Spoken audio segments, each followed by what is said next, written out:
Hello everyone, welcome to Sravani Reddy GVR. మొత్తానికైతే నా last video చూసే ఉంటారు కదా, నా train journey with cousins. So train journey అంతా అయిపోయాక మా అన్నయ్యని కలిసాక మా అన్నయ్య రూమ్కి వచ్చేసాను. ఫ్రెష్ అప్ అయిపోయి అందరం టిఫిన్ చేసి టెంపుల్కి అయితే బయలుదేరిపోయాను. నేను నా తమ్నైల్లోనే చూసే ఉంటారు ఏ టెంపుల్కి వెళ్తున్నాను అనేసి. కంచి కామాక్షమ్మ టెంపుల్కి అయితే వెళ్తున్నాను. మన ఆడవాళ్ళందరికీ బాగా ఇష్టమైంది ఏంటి? శారీస్. దాంట్లోనూ కంచిపట్టు శారీస్ అంటే మామూలు ఫ్యాన్ బేస్ ఉండదు. సో ఆ కంచిపట్టు శారీస్ చూస్తామా లేదా అని కూడా ముందు వెళ్తూ చూడాలి, అసలు ఏమేమి చూస్తాము, ఏమేమి ఎక్స్ప్లోర్ చేస్తాము అక్కడ అని. ఇంతకీ ఎవరు తిను అనుకుంటున్నారా? తను మా మామయ్య వాళ్ళ కూతురు, నా మర్దల్. మిగతా కజిన్స్ గ్యాంగ్ అంతా వెనక కూర్చున్నారు, అందుకే వాళ్ళని చూపించలేకపోతున్నాను. Okay, let's meet in Kanchipuram. Night అంతా ట్రైన్ లో సరిగ్గా నిద్ర లేదు కాబట్టి బస్సు ఎక్కగానే మంచి స్లీప్ అయితే వేసేసాను. నాకు కూడా తెలియదు నా మర్దలు వీడియో తీస్తున్నట్లు. అలా గ్రీనరీని ఎంజాయ్ చేసేస్తూ ఇంకా కాంచీపురం అయితే వచ్చేసాం మేము. ఫైనల్లీ మేమైతే తమిళనాడులో ఉన్న కంచి కామాక్షమ్మ టెంపుల్ కి అయితే వచ్చేసాము. So happy. వీళ్ళే నా కజిన్స్, వీళ్ళతోనే నేనైతే ట్రిప్ కి వచ్చేసాను. ఇంతకీ మీరు ఎప్పుడైనా మీ కజిన్స్ తో ట్రిప్ కి వెళ్ళారా? కామెంట్ చేసేయండి. అదిగోండి, అదేనమాట ఎంట్రన్స్ కనపడుతుంది కదా. ఇందాకైతే మనం ఎంట్రన్స్ గేట్ సైడ్ వ్యూ నుంచి చూసాము, ఇప్పుడైతే ఫ్రంట్ వ్యూ నుంచి చూద్దాము. అదిగోండి, చూస్తున్నారు కదా, కళ్ళకు కట్టినట్లుగా ఉంది. నాకైతే అసలు వర్ణించలేను. నాకు ఎంత ఇష్టమో ఇలా టెంపుల్స్ విజిట్ చేయడం అంటే. బయట ఇలాంటి షాపులన్నీ అయితే ఉంటాయి మనకి, పూలు కొబ్బరికాయలు అన్ని దొరికేస్తాయి. మేమైతే అసలు ఏమి తీసుకోలేదు, ఎందుకంటే అమ్మవారికి పూజ చేసేసి హారతి ఇచ్చేసి 12 o'clock కల్లా మూసేస్తారంట. ఇంకా అలాంటప్పుడు అవన్నీ తీసుకొని బయట పూజ చేసుకొని లైన్లో నిలబడ్డామంటే ఖచ్చితంగా 12 లోపు మాకైతే దర్శనం అవ్వదు. ఇంకా అదే క్యూలో మధ్యాహ్నం 3 దాకా ఉండాలి. మళ్ళీ తర్వాత మేము ప్లాన్ చేసుకున్న ఏ టెంపుల్స్కి వెళ్ళలేం కాబట్టి ఇంకా కొబ్బరికాయలు అవేమి తీసుకోకుండా ఫాస్ట్గా అయితే వెళ్ళిపోతూ ఉన్నాము.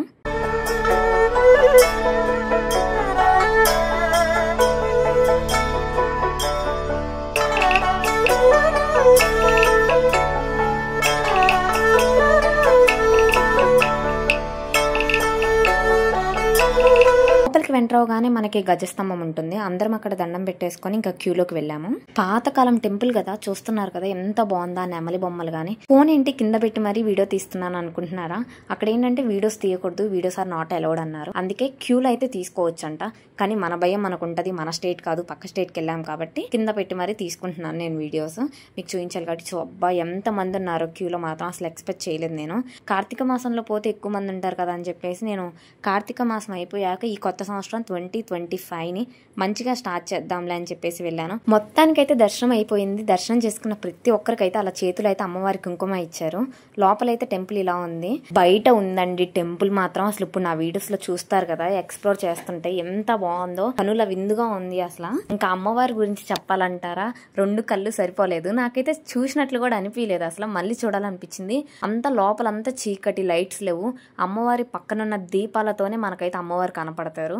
ఎంత బాగుందో అసలు వర్ణించలేను నేను. నాకు అంత బాగా నచ్చేసింది. కానీ నాకైతే ఎంత ఆనందంగా ఉందో, అసలు ఎక్స్పెక్ట్ చేయలేదు ఇంత మంచిగా అవుతుంది నాకు దర్శనం అని. అచ్చం మన విజయవాడలో ఉన్న కనకదుర్గమ్మ వారి కాంతి ఇచ్చినట్లే ఉంది ఇక్కడ కూడా ఈ అమ్మవారు. ఇంతకీ అది శక్తిపీఠం అని ఎంతమందికి తెలుసు? సరే, శక్తిపీఠం అంటే ఏంటో తెలుసా ఇంతకీ? సరే, మీ అందరికీ తెలిసే ఉంటుంది, కానీ నాకు తెలిసిన కొంత మీకు చెప్తాను వినండి. మీ అందరికీ తెలిసిందే కదా, శివుని మొదటి భార్య సతీదేవి. సతీదేవి వాళ్ళ తండ్రి గారు ఒక యజ్ఞాన్ని తలపించారంట.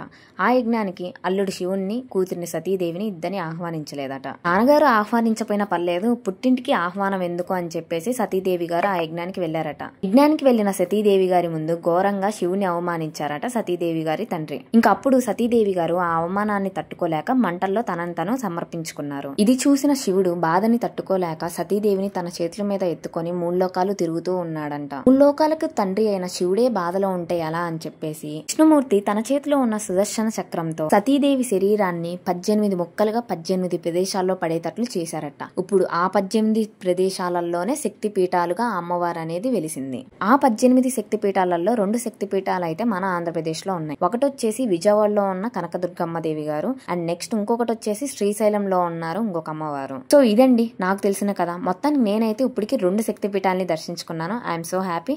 అండ్ చూస్తూ ఉంటారుగా నా వీడియోలో ఇప్పటి వరకు ఎంత బాగుందో. కోనేరు కూడా ఉంది, అసలు ఎంత నీట్ గా ఉందో కోనేరు కూడా. ఎలాంటి కలుషితమైన దుమ్ము ఏది లేకుండా భలే నీట్ గా మెయింటైన్ చేస్తున్నారు. మొత్తానికైతే ఇక్కడే కాసేపు ఫొటోస్ వీడియోస్ తీసుకొని అలా కాసేపు టైం స్పెండ్ చేద్దాంలే అని చెప్పేసి అనుకున్నాము గుళ్ళో. ఇంకా మళ్ళీ ఇక్కడ నుంచి మేము గోల్డెన్ టెంపుల్ కి వెళ్ళాలి. నెక్స్ట్ వచ్చేసి కజిన్స్ తో వస్తే ఫన్ మాత్రం మామూలుగా ఉండదు కదా, నవ్వుకుంటూ అటు ఇటు అయితే తిరుగుతూనే ఉన్నాము.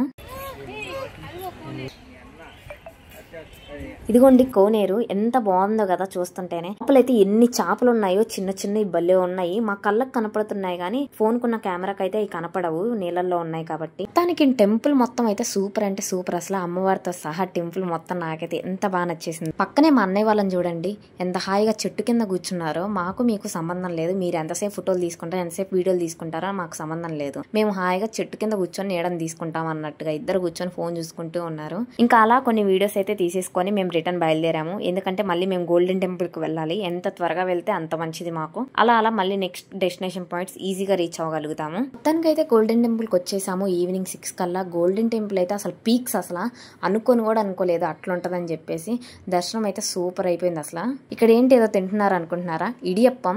ఎప్పుడైనా విన్నారా పేరు? నేనైతే కొన్ని సినిమాస్ లో విన్నాను, ఫస్ట్ టైం చూస్తున్నాను. టేస్ట్ విషయానికి వస్తే యావరేజ్. ఇక్కడ కామెడీ ఏంటంటే ఇడియప్పం బాగోదురా వద్దు అని మా అన్నయ్య చెప్పాక కూడా మా బావ అయితే తీసుకున్నాడు నేను తింటాను అని. అది లాస్ట్ కి మా బావకైతే బోల్తా కొట్టింది. ఇంకేం చేస్తాం, అందరం తలా ఒక చెయ్యి అయితే వేసేసి కానిచ్చేసాము. ఇందులో కొంచెం బాధ ఏంటంటే గోల్డెన్ టెంపుల్ లో వీడియోస్ తీయడానికి అలో లేదు, బయట క్లిప్స్ అన్ని తీయొచ్చు. ఎంత బాగుందంటే అసలు మీ ఊహకి ఊహించలేరు, అంత బాగుంది. సో ఆ వీడియోస్ అన్ని తీసాను మీకు చూద్దామని చెప్పేసి, కానీ ఆ క్లిప్స్ అన్ని నా ఫోన్ లోంచి అయితే డిలీట్ అయిపోయాయి. మాత్రం కొంచెం బాధగా ఉంది నాకు, బట్ ఏం చేయలేం. మళ్ళీ అయితే బస్ స్టాండ్ కి వచ్చేసాం మేము. ఇక్కడ నుంచి ఇంకో డెస్టినేషన్ పాయింట్ కి అయితే వెళ్ళటానికి అయితే వచ్చేసాం మేము. ఈ చెన్నైలో ఫుడ్ మాత్రం మేమున్న 2 రోజులు కొంచెం బాగా ఇబ్బంది పడ్డాము.